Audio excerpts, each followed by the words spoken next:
नमस्कार दर्शक बंधु आज किसी गुरुत्वपूर्ण खबर चैनल नुआ थे चैनल टी सब्सक्राइब करेंगे लाइक करेंगे डेरी नक आज गुरुत्वपूर्ण खबर पर नजर पकाइबा। आज प्रथम खबर आसिला पाणीपाग को नहीं बड़ अपडेट आसुची पुणी एक लघुचाप संपूर्ण खबर बालेश्वर पर सुंदरगढ़ एवं केउझर प्रबल वर्षा हेबो संभावनीय वर्षा को देखि आज यही दुई जिला को ऑरेंज सतर्कता जारी कराई। तेबे अधिकांश जिले में पाग सामान्य सुखिला रहिबो। 17 और 18 तारिख में विशेष वर्षा नहीं अल्प किछि स्थान में काँ भाँ वर्षा हो पारे। आसंता 23 तारिख में उत्तर पश्चिम बंगोपसागर लघुचाप सृष्टि होबार अछि।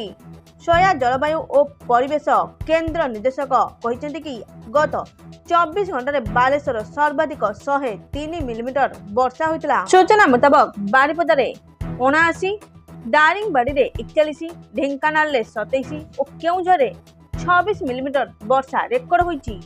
उत्तर ओडिशा रे प्रबल वर्षा जोगु सुवर्णरेखा और जलका नदीर जलस्तर विपद संकेत देइची जहाँकि सूचना मिली। परवर्ती सूचना रेलवे रे भाला बड़ नियुक्ति सुजोग पूरण हेबो 1600 रु अधिक पदवी। संपूर्ण खबर भारतीय रेलवे वर्ष सारा अनेक विभाग में नियुक्ति विज्ञप्ति प्रकाश करिची।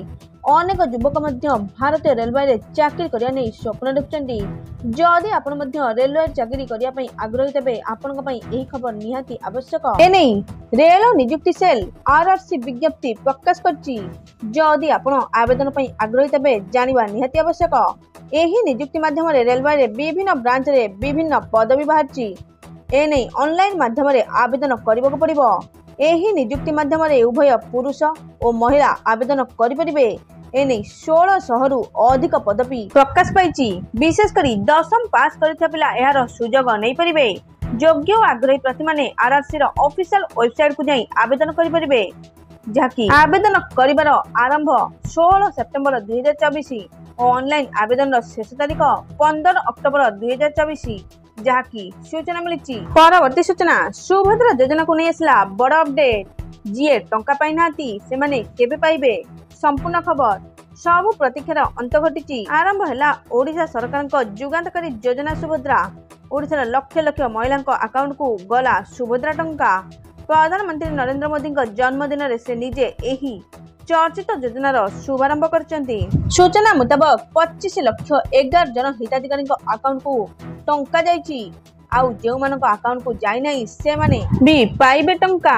धीरे धीरे डीबीटी माध्यम रे अकाउंट को जीव सुभद्रा टंका। सबुठु बड़ कथा हला जो माने टंका पाई नांती से माने केबे पाइबे आ केमिति पाइबे ता नै प्रश्न उठिची। जना पड़िची कि जो मानक अकाउंट को सुभद्रा टंका जाई नहीं से मानक अकाउंट को धीरे धीरे जीव सुभद्रा टंका।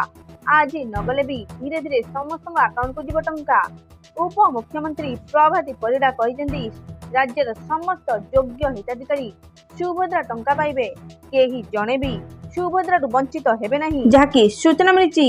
एथिला आज किछि गुरुत्वपूर्ण खबर। आपण माने जदि सुभद्रा टंका पाइछंती तेबे कमेंट जणांतु। वीडियो टी गोटे लाइक कर दियंतु। रहिली जय जगन्नाथ।